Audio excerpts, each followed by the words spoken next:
Sir कर रहे थे। कौन सी वर्कशीट नंबर बताओ जरा क्या था?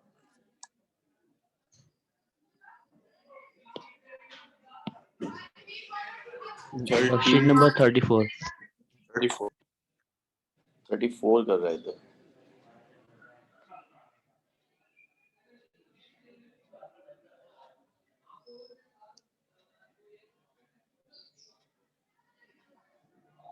ऑलरेडी वर्कशीट नंबर 34 आ गई। कितने क्वेश्चंस के लिए थे? कौन से क्वेश्चन पे थे?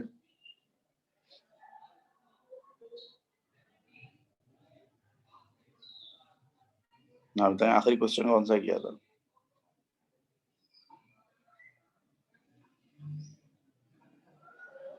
ई पार्ट बचा था, लास्ट सवाल। तो लास्ट सवाल कर रहे थे, एमसीक्यू सारे हो गए थे।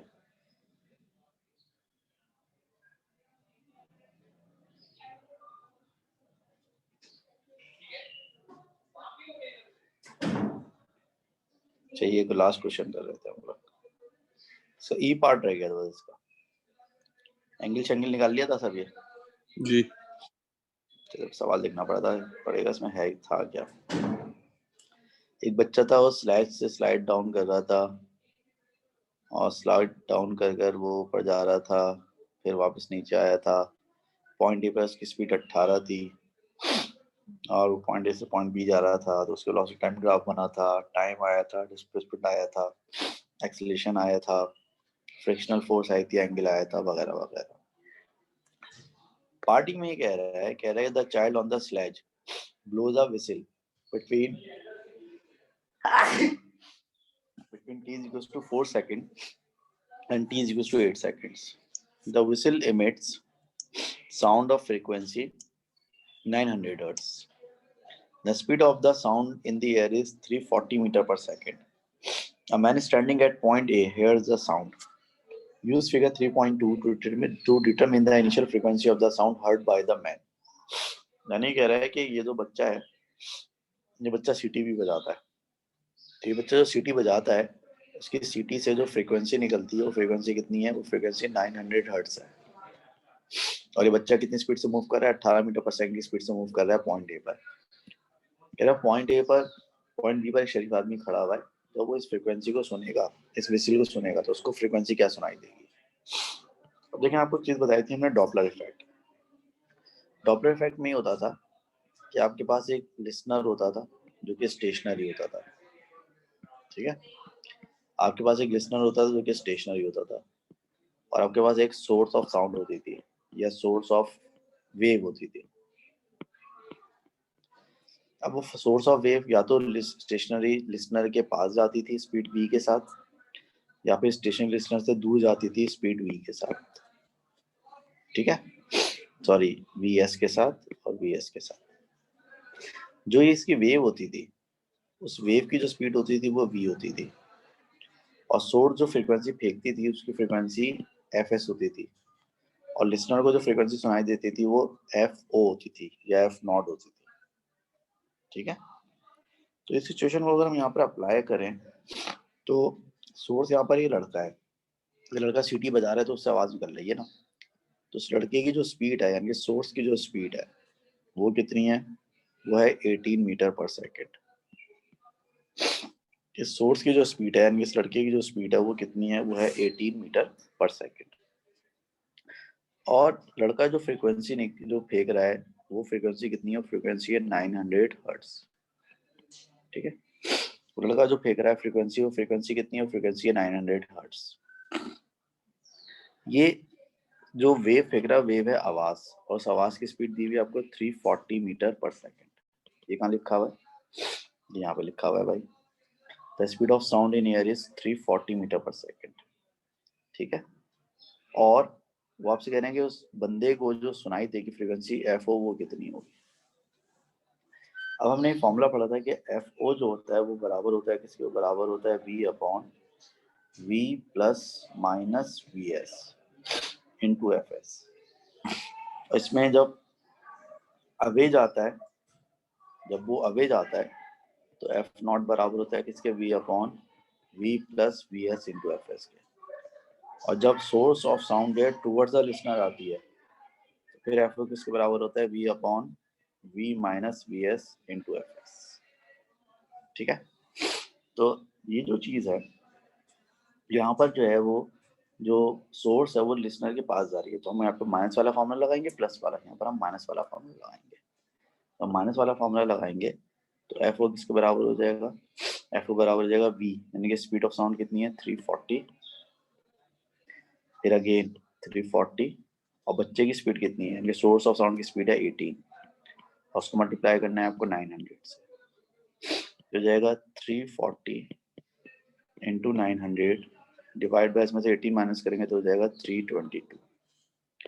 इसका आंसर निकाल के बताया मुझे कितना आ रहा है, 340 इंटू 900 डिवाइड बाय 320, 950.3। 950.3, यानी 950 लेना इसको,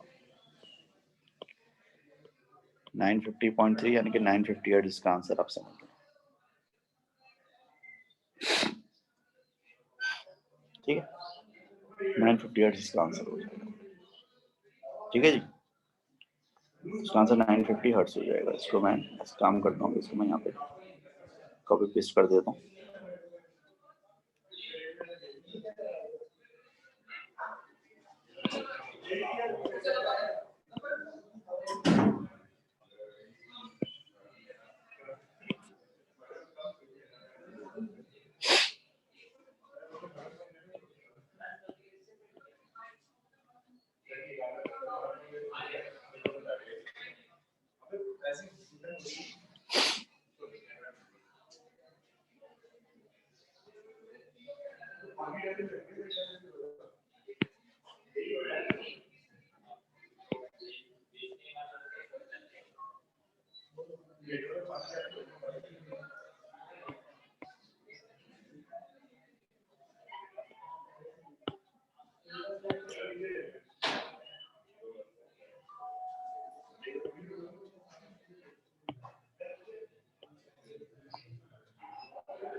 ठीक है, सब कुछ यहाँ पे कॉपी पेस्ट कर दिया मैंने।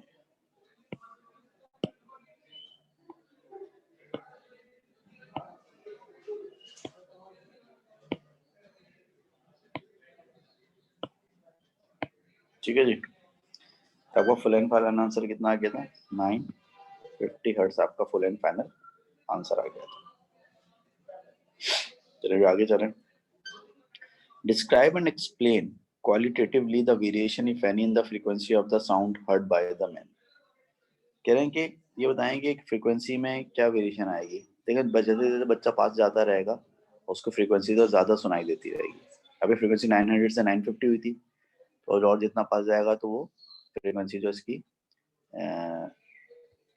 एक मिनट हो गया, ठीक है, जैसे बच्चा आगे जाता रहेगा बच्चे की स्पीड कम होती रहेगी। जैसे बच्चे की स्पीड कम होती रहेगी तो इसमें से क्या चीज़ कम होती रहेगी, ये चीज़ कम होती रहेगी फॉर्मूले में से। जब ये चीज़ कम होती रहेगी तो उससे क्या होगा, ये जो डिफरेंस है ना, ये डिफरेंस कम होता रहेगा। ठीक है, तो डिफरेंस जितना कम होता रहेगा आंसर आपका उतना छोटा आता रहेगा। बात सुन आ रही है नहीं आ रही? देखिए मिसाल लो अभी स्पीड 18 थी ना, आपने 340 माइनस 18 किया तो नीचे क्या बचा, 322 बचा। थोड़ा सा बच्चा जब यहाँ तक पहुंचेगा तो उसकी स्पीड 18 से कम होगी, फर्स्ट करें 15 हो गई, जब ये 15 हो जाएगी तो फिर आपका आंसर क्या बचेगा, फिर आपका आंसर बचेगा 325 बचेगा।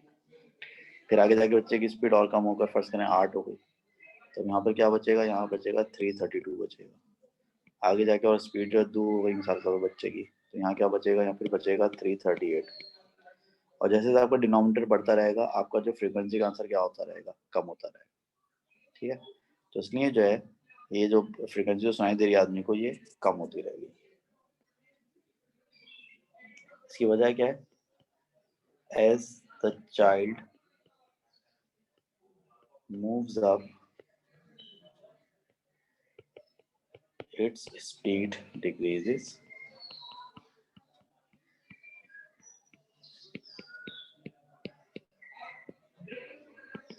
due to which, as the child moves up its speed decreases due to which the frequency heard by man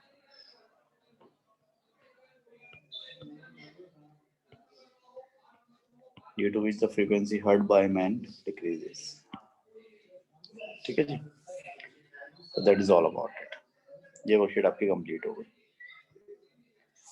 अब हम चलते हैं अगली वर्कशीट पर, क्योंकि टॉपिक तो हम ये पढ़ चुके हैं।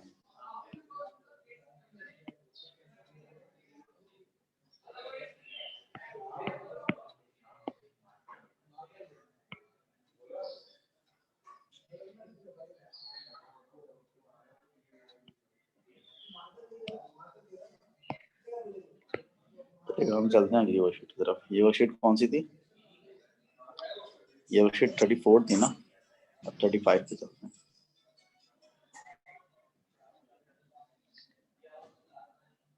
चलिए जी, आ गया वर्कशीट नंबर 35 आ गई।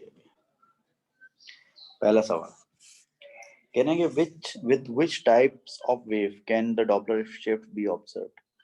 आप कौन सी टाइप्स ऑफ वेव पे डॉपलर शिफ्ट अप्लाई कर सकते हैं? देखिए डॉपलर शिफ्ट जो है आप साउंड बेस पे, लाइट बेस पे या किसी भी वेव पे जो अप्लाई कर सकते हैं, तो इसका आंसर क्या होगा? All types of waves. Doppler effect जो है कि ऑब्जर्वर को जो है वो फ्रीक्वेंसी कम या ज्यादा ऑब्जर्व होती है, वो आप किसी भी टाइप ऑफ वेव पे अप्लाई कर सकते हैं। It is applicable to all types of waves. Question number 2, a source of sound of frequency 1000 hertz। 1000 hertz का हो गया सोर्स की फ्रीक्वेंसी यानी कि fs। मूव्स अवे का मतलब ये है कि नीचे फॉर्मूले में प्लस आएगा। मूव का मतलब नीचे फॉर्मूले में प्लस आएगा। From a stationary observer at a speed of 30 metre per second. 30 metre per second क्या हो गया? Speed of source. The speed of sound is 330। ये क्या हो गया? Speed of wave. तो कह रहे हैं what is the frequency sound heard by the observer. Observer जो फ्रीक्वेंसी सुनेगा वो कितनी होगी? f नॉट मालूम करना है। अब यहाँ पे जो f नॉट होगा वो किसके बराबर होगा? वो बराबर होगा v divided by vs divide by v divide by v minus vs into 100, sorry not into 100, into fs। अब देखिए नीचे मैंने जो है प्लस लगाना है, सॉरी v प्लस vs, क्योंकि अवे जा रहा है ना। तो हमने फॉर्मूले में पढ़ा था कि टुवर्ड्स जब जाते हैं तो नीचे माइनस आता है, अवे जाते हैं तो नीचे प्लस आता है, क्योंकि अवे मूव कर रहा है ना, move away from the stationary observer.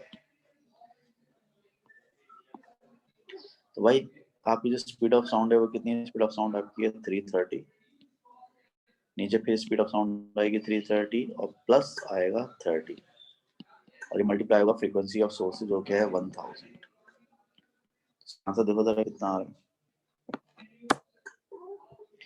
330 divide by 330 plus 30 यानी 360 एंड मल्टीप्लाई बाय 1000। 916। 916 यानी कि एक्चुअली 917 इसका आंसर होगा। 916 पॉइंट समथिंग आ रहा होगा ना, तो 917 हो जाएगा इसका आंसर। ऑलराइट, क्वेश्चन नंबर 3 पर आ जाए।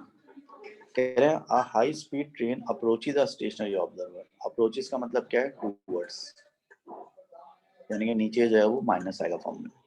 Eight a speed of 80 metre per second, ये सोर्स की स्पीड हो गई। The train horn emits a sound of frequency 250 hertz. ये सोर्स ऑफ साउंड की फ्रीक्वेंसी हो गई।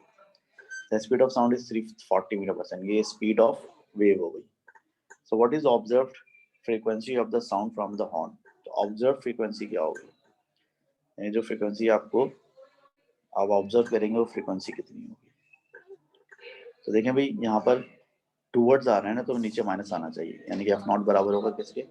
जी upon V minus V S multiply by F S. तो speed of wave कितनी है? 340 डिवाइड बाय 340 माइनस सोर्स की स्पीड कितनी है? सोर्स की स्पीड है 80 और फ्रीक्वेंसी ऑफ साउंड कितनी है? फ्रीक्वेंसी ऑफ साउंड है 250। अब देखें, बताएं जरा आंसर क्या आ रहा है? 326.9। 326.9 को 2 SF में राउंड ऑफ करेंगे तो क्या बन जाएगा? 330 बन जाएगा। ठीक है भाई, क्वेश्चन नंबर 4 देखें। क्वेश्चन नंबर 4 में कह रहा है कि अब the warning signal on an ambulance has a frequency of 600 hertz, यानी कि फ्रीक्वेंसी ऑफ सोर्स है। The speed of sound is 330 metre per second, ये स्पीड ऑफ वेव हो गई। The ambulance is travelling with a constant velocity of 25 metre per second, ये source की speed हो गई। Towards an observer, initial position of ambulance की observer की तरफ मूव कर रही है। Which overall change in observed frequency take place between the times at which the ambulance is a long way behind the observer and when it is long way in front of the observer? यानी कि पहले जो है ambulance observe की तरफ आ रही थी, फिर वो ऑब्जर्वर को क्रॉस करके ऑब्जर्वर से दूर जा रही है। तो जब ऑब्जर्वर के पास आ रही होगी तो फ्रीक्वेंसी का फॉर्मूला क्या होगा? v upon v plus V S into F S. और जब एम्बुलेंस ऑब्जर्वर से दूर जा रही होगी तो फ्रीक्वेंसी का फॉर्मूला क्या होगा? v upon v minus, sorry मैं गलत लिखा हूँ, जब पास आते हैं तो नीचे माइनस आता है ना, तो v minus V S into F S, और जब दूर जाएगी तो v upon v plus V S into F S. तो ये सबकी फ्रीक्वेंसी होगी जब एम्बुलेंस ऑब्जर्वर के पास आ रही होगी, और ये सबकी फ्रीक्वेंसी होगी जब एम्बुलेंस ऑब्जर्वर से दूर जा रही होगी। तो इसकी वैल्यू आप निकालें तो स्पीड ऑफ वेव कितनी है? स्पीड ऑफ वेव है 330, नीचे आएगा 330 माइनस सोर्स की स्पीड कितनी है 25 और मल्टीप्लाई बाय, और जो सोर्स की फ्रीक्वेंसी कितनी है 600। तो ये फ्रीक्वेंसी उस वक्त की एम्बुलेंस ऑब्जर्वर के पास आ रही होगी, और जब ये ऑब्जर्वर से दूर जा रही होगी तो फिर इसकी फ्रीक्वेंसी होगी 330 divide by 330 plus 25 multiply by 600। पहले तो ये पहली वाली फ्रीक्वेंसी कितनी आ रही है बताओ, दूसरी फ्रीक्वेंसी कितनी आ रही है? पहली वाली 649 है। पहली वाली फ्रीक्वेंसी कितनी आ रही है, फिर दूसरी वाली फ्रीक्वेंसी में पहली वाली कितनी आ रही है? 649। आवाज नहीं आ रही, दोबारा से बोलो। 649। पहली वाली 59 आ रही है। 649। अबे खुदा के लिए बता दो यार। 649। सर 6, 4 और 9। पहली वाली कितनी आ रही है, दूसरी वाली कितनी आ रही है?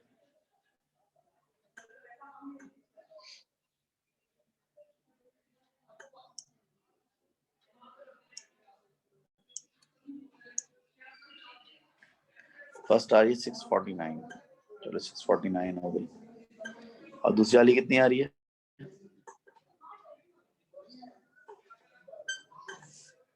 दूसरी वाली फ्रीक्वेंसी कितनी आ रही है?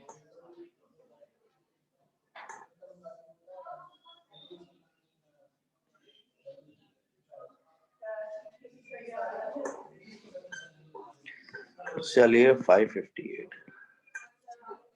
ठीक है, तो अब इसमें चेंज कितने का है ओवरऑल? 649 से लेकर 558 तक का चेंज आया। तो माइनस करेंगे तो हो जाएगा 1 4 5 9 91 का चेंज आ रहा है। तो ओवरऑल जो चेंज आ रहा है फ्रीक्वेंसी का वो कितना आ रहा है? 91 हर्ट्ज का चेंज आ रहा है। आंसर आपका सी हो जाएगा। सी है आंसर आपका, क्या हो जाएगा? सी हो जाएगा आपका आंसर।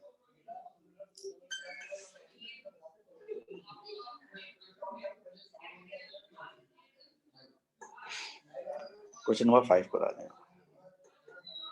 क्वेश्चन नंबर 5 में कहना है कि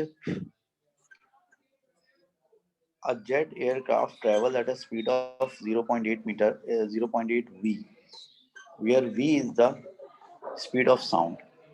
The aircraft approaches a stationary observer. The frequency of sound emitted by the aircraft is 100 Hz. So what is the frequency observer here? 0.8 जो है ना आपकी, ये सोर्स ऑफ साउंड की स्पीड है, और v जो है वो आपकी वेव की स्पीड है, यानी कि साउंड की स्पीड है।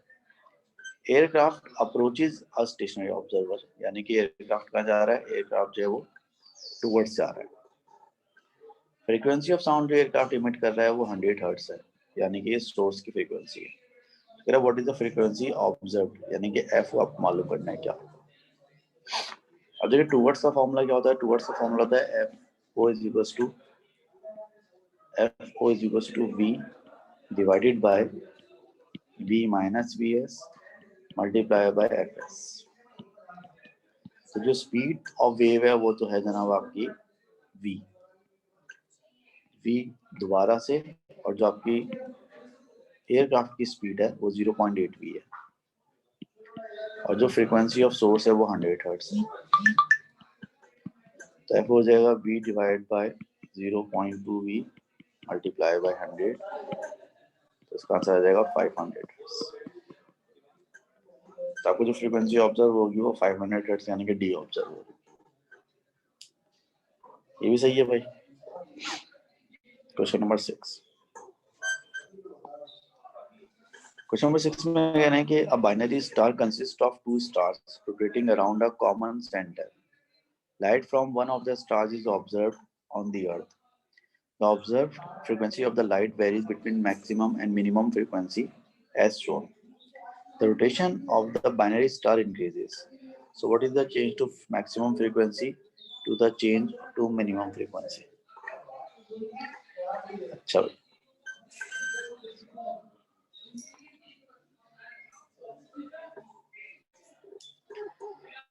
अब देखिए यहाँ पर वो क्या रहा है कि बाइनरी स्टार जो रोटेट करता है, बाइनरी स्टार का मतलब ये दो स्टार, एक स्टार ये वा एक स्टार और ये ऐसे ऐसे घूम रहे हैं। अब जो दोनों स्टार ऐसे घूमेंगे तो इनमें से किसी एक स्टार की जो लाइट है उसको हम ऑब्जर्व कर रहे हैं, ठीक है, फर्स्ट में इसकी लाइट को ऑब्जर्व कर रहे हैं। तो जब ये स्टार यहाँ से मिसाल तौर पे यहाँ से लेकर यहाँ तक मूव करेगा तो ये आपकी ऑब्जर्वर से करीब आ रहा है, और जब ये स्टार इसमें यहाँ से लेकर यहाँ तक मूव करेगा तो ये ऑब्जर्वर से दूर जा रहा है। तो जब ये यहाँ से यहाँ आ रहा होगा, ये ऑब्जर्वर से पास आ रहा होगा, तो यहाँ पर कौन सा फॉर्मूला लगेगा, या का फॉर्मूला लगेगा, F naught is equal to V divide by V minus V S into F S. और जब ये दूर जा रहा होगा यहाँ से लेके यहाँ तक, जब ये दूर जा रहा होगा तो फिर यहाँ पे कौन सा फॉर्मूला लगेगा, F is equal to V divide by V plus V S into F S. ठीक है, तो आप ये वाली जो फ्रीक्वेंसी ऑब्जर्व करोगे आपकी मैक्सिमम फ्रीक्वेंसी होगी, और आप ये वाली जो फ्रीक्वेंसी ऑब्जर्व करोगे आपकी मिनिमम फ्रीक्वेंसी होगी। अब मसला ये है कि कह रहे हैं कि हमने रोटेशन का रेट बढ़ा दिया, यानी कि स्पीड बढ़ा दी इसकी, ये जो है ना ज़्यादा स्पीड से रोटेट करेगा। जब ज़्यादा स्पीड से रोटेट करेगा इस वाली कंडीशन में, यानी कि वी एस को आप बढ़ाएंगे, तो वी एस को बढ़ाने से क्या होगा कि आपकी जो फ्रीक्वेंसी है वो मैक्सिमम और बढ़ जाएगी, और इस वाली कंडीशन में जब आप वी एस की वैल्यू बढ़ाएंगे तो आपकी जो फ्रीक्वेंसी है मिनिमम वो और कम हो जाएगी। तो मैक्सिमम फ्रीक्वेंसी आपकी और बढ़ जाएगी और मिनिमम फ्रीक्वेंसी आपकी और कम हो जाएगी। आपका आंसर क्या हो जाएगा, आपका आंसर सी हो जाएगा। ठीक, आपका आंसर क्या हो जाएगा, सी हो जाएगा। बात समझ में आई है, दोबारा समझाऊं ये बात? सर दोबारा समझा दो। दोबारा समझाओ। देखो ये एक ऑब्जर्वर है और ये एक स्टार है, और स्टार सर्किल में घूम रहा है। अब फर्स्ट करेंगे अगर स्टार जो है क्लॉकवाइज घूम रहा है, अगर जब स्टार इस पोजीशन पर होगा तो इस पोजीशन से लेकर और इस पोजीशन तक जब स्टार मूव कर रहा होगा तो वो आपसे करीब आ रहा है, और जब फिर इस पोजीशन से स्टार इस पोजीशन तक जा रहा होगा तो वो आपसे दूर जा रहा है। तो इस वाली मोशन में इसको टूवर्ड्स वाला फॉर्मूला लगाना पड़ेगा फ्रीक्वेंसी में, और इस वाली पोजीशन में जो है अवे वाला फॉर्मूला लगाना पड़ेगा। टूवर्ड्स वाला फॉर्मूला लगाएं तो जो फ्रीक्वेंसी आपको ऑब्जर्व होगी वो फ्रीक्वेंसी क्या होगी, v divide by v minus V S multiply by F S. और जब आपसे अवे जा रहा होगा तो अवे वाला फॉर्मूला लगाएंगे आप, और आपका जो अवे वाला फॉर्मूला है वो क्या होगा, आपका अवे वाला फॉर्मूला ये होगा कि एफ ओ जो होगा बराबर होगा V divide by V S multiply by F S के। अब कॉमन सेंस की बात है कि ये वाली फ्रीक्वेंसी जो है ये ज़्यादा होगी क्योंकि इसमें नीचे माइनस आ रहा है, ये वाली फ्रीक्वेंसी कम होगी क्योंकि इसमें नीचे प्लस आ रहा है। तो ये आपकी मैक्सिमम फ्रीक्वेंसी होगी या मिनिमम फ्रीक्वेंसी होगी। अब अगर ये इसकी रोटेशन बढ़ती है तो इस पूरे फॉर्मूले में क्या चीज़ बढ़ेगी, अगर स्टार की रोटेशन का रेट बढ़ जाता है तो उस पूरे फॉर्मूले में स्टार की स्पीड बढ़ रही है, यानी कि ये चीज़ बढ़ रही है दोनों फॉर्मूलों में। तो इस फॉर्मूले में ज़रा मुझे बताओ कि मैं वी एच बढ़ाता हूँ तो एफ नॉट पे क्या फर्क पड़ेगा, एफ नॉट कम हो जाएगा ज़्यादा हो जाएगा? सर कौन, जल्दी एफ नॉट अगर इस वाले कम हो फॉर्मूले में जाएगा? अगर मैं वी एच बढ़ाऊँ, जी नहीं, अगर इस फॉर्मूले में वी एस बढ़ाता हूँ तो इसका मतलब है कि वी माइनस वी एस का डिफरेंस और कम होगा, और जब मैं वी एस को बढ़ाऊंगा तो अच्छा वी हाँ, माइनस वी एस का डिफरेंस कम होगा तो एफ नॉट बढ़ जाएगा। मतलब है कि सही, आपकी जो मैक्सिमम फ्रीक्वेंसी है वो और मैक्सिमम हो जाएगी और इंक्रीज हो जाएगी। ठीक। और यहाँ पर अगर मैं नीचे वाले फॉर्मूले में मिनिमम वाली फ्रीक्वेंसी वाले फॉर्मूले में अगर मैं वी एस बढ़ाता हूँ तो आपका डिनोमिनेटर और बढ़ जाएगा क्योंकि वी प्लस वी एस हो रहा है, और जब डिनोमिनेटर और बढ़ जाएगा तो वी एफ नॉट का आंसर और डिक्रीज हो जाएगा, जो आपकी मिनिमम फ्रीक्वेंसी आ रही थी वो और कम हो जाएगी। तो आपकी जो मैक्सिमम वाली फ्रीक्वेंसी थी वो और ज्यादा हो जाएगी, और जब मिनिमम वाली फ्रीक्वेंसी थी वो और कम हो जाएगी। इसलिए मैं कह रहा हूँ इसका आंसर सी हो। हाँ भैया, कुछ ऐसा हुई बात थोड़ी बहुत? जी सर।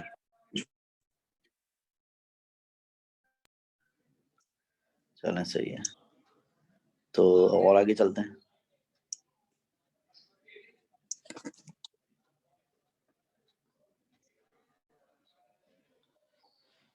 क्वेश्चन नंबर 7 पर आना है बाबू।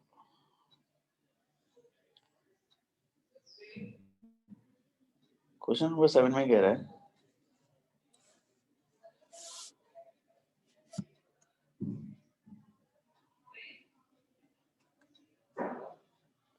For a progressive wave state what is meant by the period. बताएंगे प्रोग्रेसिव वेव में पीरियड का मतलब क्या होता है। पीरियड का मतलब होता है time taken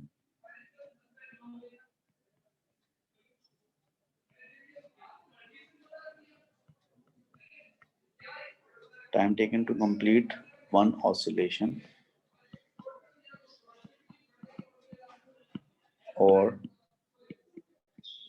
to cover one wavelength।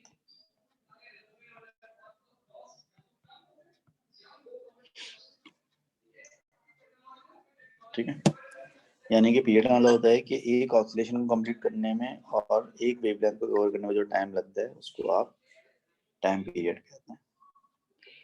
Wavelength क्या होता है? वेवलेंथ को आप कह सकते हैं डिस्टेंस बिटवीन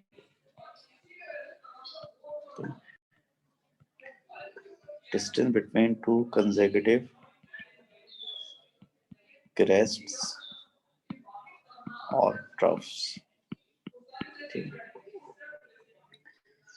फिर ये कह रहा है figure 4.1 shows the variation with time t of the displacement x of two progressive waves p and q passing the same point।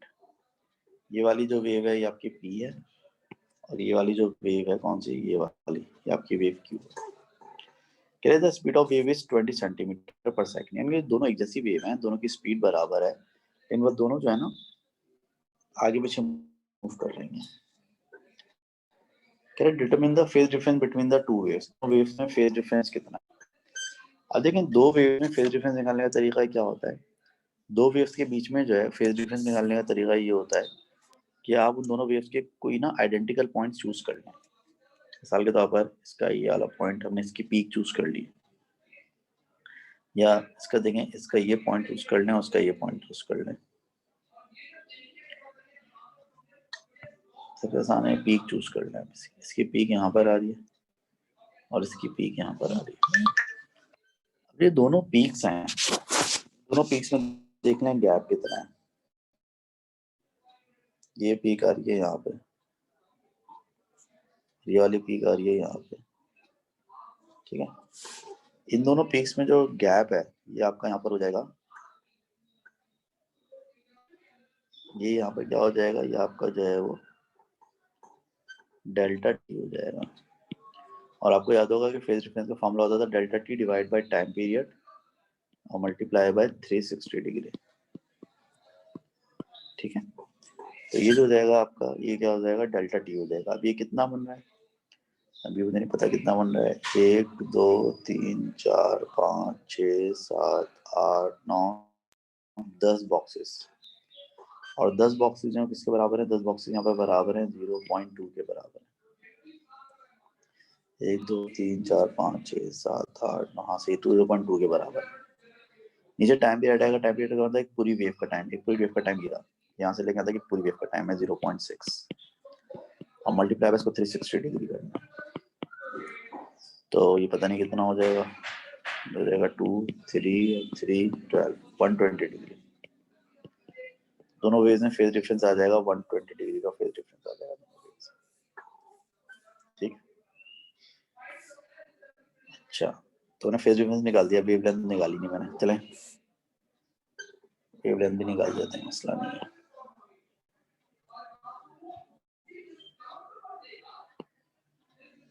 ये फेज डिफरेंस आ गया। वेवलेंथ कैसे आएगी, आपको वेवलेंथ के लिए क्या चाहिए होता है, v इज इक्वल टू क्या होता है, v इज इक्वल टू होता है f लैम्डा। तो वेवलेंथ यानी कि लैम्डा जो है किसके बराबर होगा v अपॉन f के बराबर होगा। तो स्पीड ऑफ वेव आपको दी हुई है 20 सेंटीमीटर पर सेकंड। अब देखें स्पीड को मीटर पर सेकंड नहीं कर रहा, क्यों नहीं चेंज कर रहा, क्योंकि फ्रीक्वेंसी इनटू टाइम पीरियड, ठीक है। जगह 20 मल्टीप्लाई बाय टाइम पीरियड कितना है 0.6, तो आंसर क्या हो जाएगा 12 सेंटीमीटर पर सेकंड, सॉरी 12 सेंटीमीटर।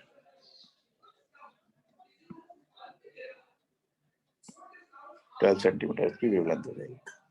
फिर जो अगला पार्ट था वो मैंने निकाल दिया।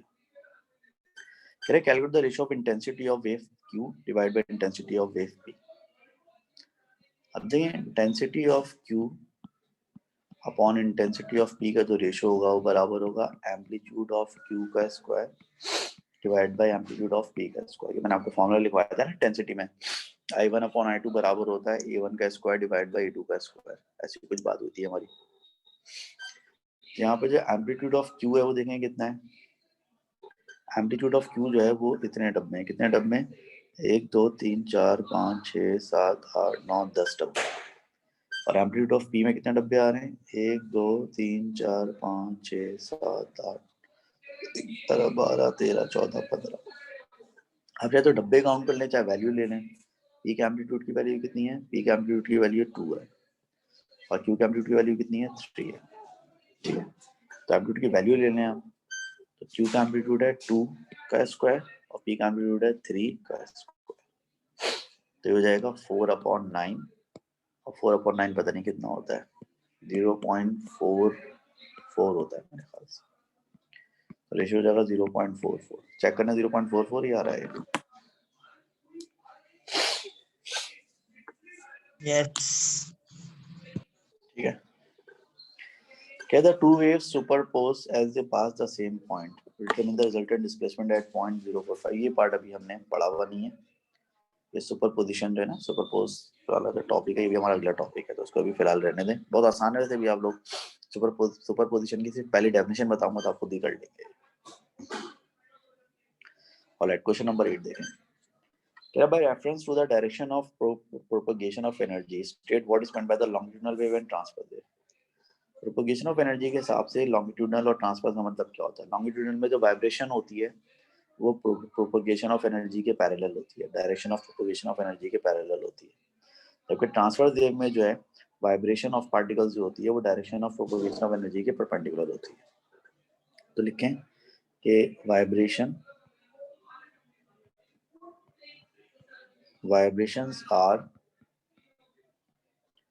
vibrations are parallel to the direction of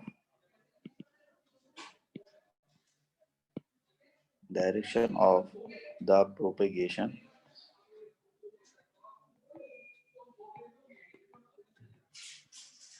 of energy, ठीक है। और ट्रांसफर वेव में क्या होता है, ट्रांसफर वेव में होता है कि vibrations are perpendicular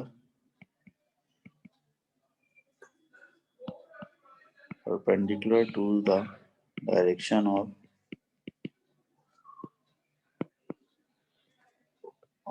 the propagation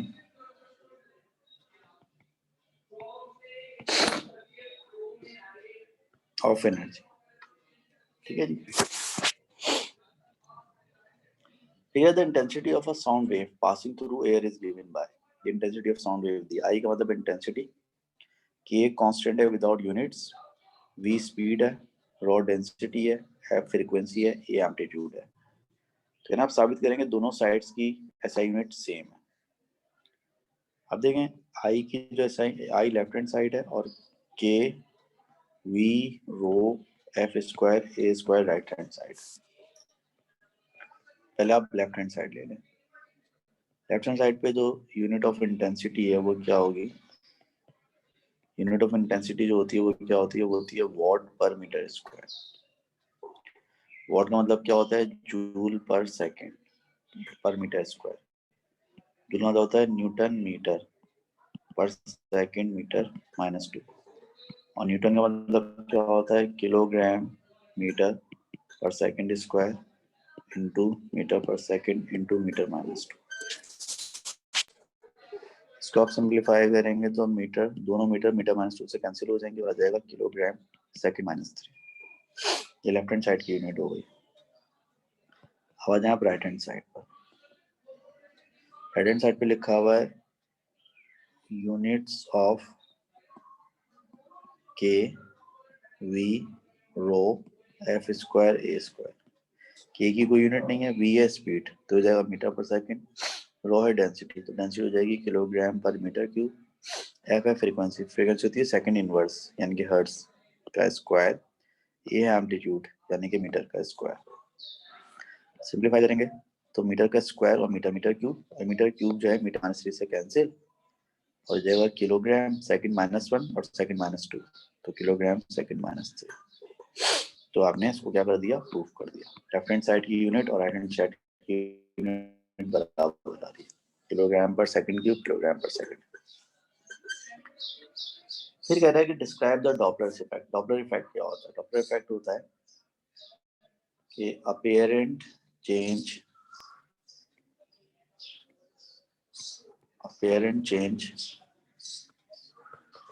in the frequency observed due to the relative motion of source of wave and observer। यानी कि सोर्स ऑफ वेव और ऑब्जर्वर की जो रिलेटिव मोशन है उसकी वजह से जो आपको फ्रीक्वेंसी में चेंज ऑब्जर्व होता है ना, उसको आप डॉपलर इफेक्ट कहते हैं। उसको आप क्या कहते हैं भाई? उसको आप डॉपलर इफेक्ट कहते हैं। फिर कह रहे हैं कि distant star is moving away from a stationary observer, state the effect of the motion on the light observe from the star. एक स्टार दूर जा रहा है स्टेशनरी ऑब्जर्वर से, तो उसकी लाइट जो आप ऑब्जर्व करेंगे उस पर क्या फर्क पड़ेगा? लेकिन जब आप दूर जाते हैं तो फ्रीक्वेंसी कम होती है। तो फ्रीक्वेंसी कम होने का मतलब ये है कि जो लाइट होती है उसका कलर रेड होता है, फिर ऑरेंज होता है, फिर येलो होता है, फिर ग्रीन होता है, फिर ब्लू होता है, फिर इंडिगो होता है, फिर वायलेट होता है।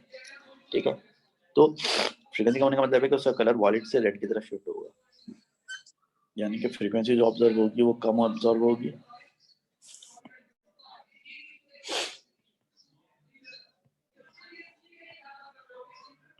Frequency observed will be less than actual frequency or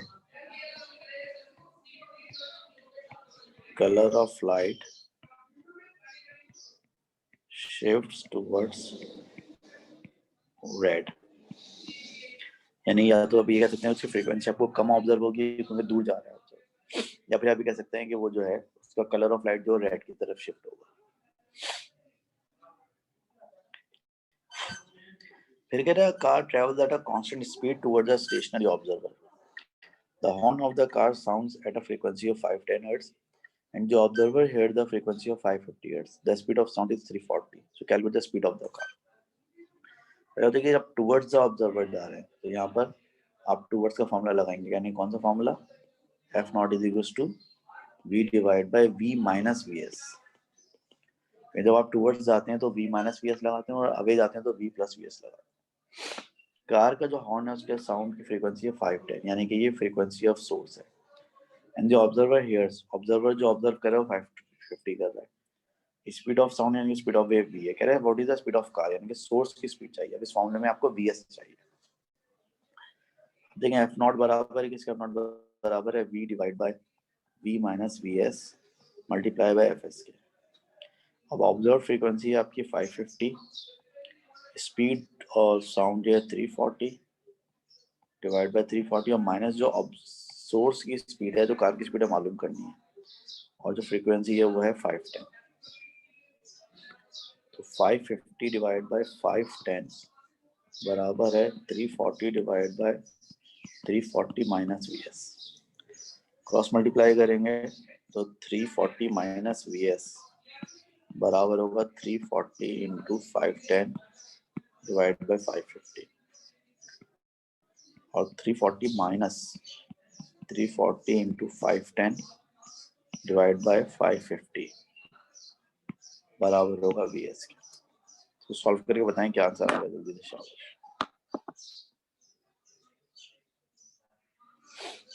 solve करके बताएं क्या आंसर आएगा। 24.72 24.72 जी 24.7 यहाँ पे 25 मीटर पर सेकंड, तो 24.7 भी चलेगा और 25 भी चलेगा। ठीक है, ये कार की स्पीड हो जाएगी and that is all about it as well. ठीक है भाई, तो डॉपलर इफेक्ट की वर्कशीट जो ये भी आपको खत्म हो। उसके बाद जो अगली वर्कशीट है वो भी हम कर सकते हैं। जो अगली वर्कशीट है वो इलेक्ट्रोमैग्नेटिक स्पेक्ट्रम से रिलेटेड है और वो हमने जो है आपको एक होमवर्क दिया था, इसमें आपको इलेक्ट्रोमैग्नेटिक स्पेक्ट्रम यानी कि जो इलेक्ट्रोमैग्नेटिक वेव्स हैं उनकी वेवलेंथ वगैरह सब कुछ लिख के लानी थी। आई होप क्या बस लिखी हुई होंगी वो वेवलेंथ। पहले सवाल में कह रहा है कि in which order of magnitude are the frequencies of electromagnetic waves in visible spectrum. Visible spectrum में जो है वो किस रेंज की फ्रीक्वेंसी होती है, तो जरा मुझे चेक करके बताएं विजिबल स्पेक्ट्रम की फ्रीक्वेंसी किस रेंज की होती है। जल्दी से बताओ।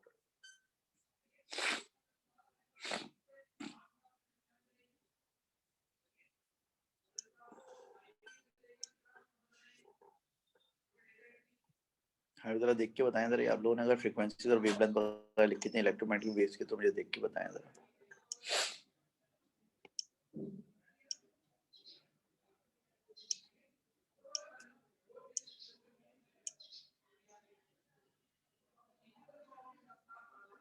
अभी जो इलेक्ट्रोमैग्नेटिक वेव्स का आप लोगों ने काम किया तो निकाल के रखें और उसमें देख कर बताएं मुझे।